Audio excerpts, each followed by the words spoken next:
Above everything, we alcoholics must be rid of selfishness. We must, or it kills us. God makes that possible, and there often seems no way of entirely getting rid of self without His aid. Many of us had moral and philosophical convictions galore, but we could not live up to them even though we would have liked to. Neither could we reduce our self-centeredness much by wishing or trying on our own power. We had to have God's help. This is the how and why of it. First of all, we had to quit playing God. It didn't work. Next, we decided that hereafter in this drama of life, God is going to be our director. He is the principal. We are His agents. He is the Father, and we are His children.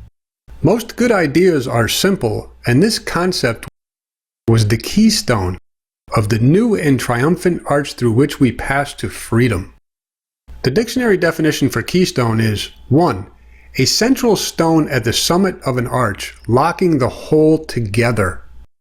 2. The central principle or part of a policy system, etc., on which all else depends. So, the keystone of our recovery, the central principle of all the principles we are learning, the step on which all other steps depends, is our recognition that God is the principal and we are His agents. That He is the Father and we are His children. That He is our employer and we are His employees. This concept was the keystone of the new and triumphant arch through which we pass to freedom. So, after having taken our third step, we honor the fact that God is the principal. He is at the top of our organization chart. Step 3 is where we make the decision to honor this concept and therefore recognize this concept as fact. This concept is the keystone upon which everything we do for the rest of our sober lives is based. As we move through the steps, recognize this theme is driving everything we do in our recovery. And if it is not, you are not working this program as it was laid out so clearly and simply in the Big Book. When we sincerely make this decision of purpose will direct all our future efforts. When we sincerely make this decision, it will make all future decision-making easier. Principle means 1. First in order of importance, main. 2. The person with the highest authority or most important position in an organization. The dictionary definition for the word agent is a person who acts on behalf of another. As God's agents, we decide that from this day forward, we agree to act on behalf of God. We are His agents. We will learn to seek His guidance through the still small voice within us. In the third step, we decide to willingly enter into our agent training.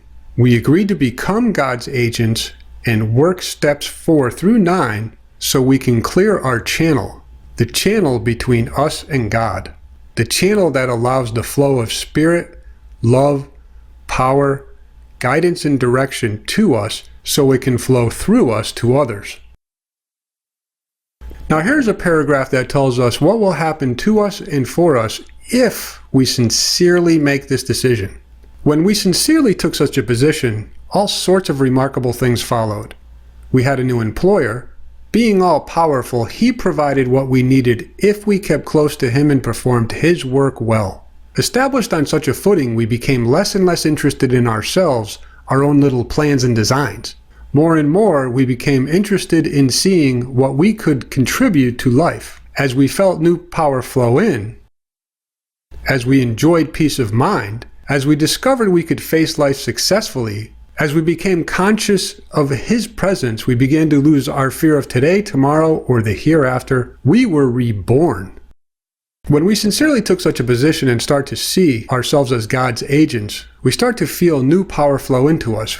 We enjoy peace of mind. We discover we can face life in the world successfully. We become conscious of His presence. We begin to lose our fear of our brothers, who we come to know as part of us. When we start using our minds to focus on our real source of power and security, and we place honor where honor is due, we are reborn.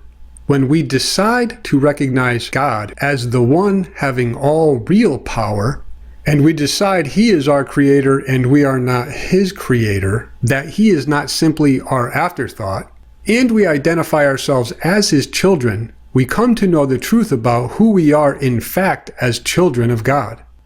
The images you make up in your mind cannot prevail against what God Himself would have you be. Choose to let Spirit's strength prevail in every circumstance and every place you raised an image of your tiny self before. Those who make this choice are those who chose God's strength instead of their own weakness seen apart from Him. Thus is Spirit's strength invited to prevail, replacing all your weakness with the strength that comes from God, the strength that can never fail. And thus is healing as natural as fear and agony appeared to be before the choice was made. For in this one choice, all illusory alternatives laid by, and nothing left to interfere with the truth of who you are. With this one decision, healing comes to God's child, to close the door upon his dreams of weakness, opening the way to his recovery and release.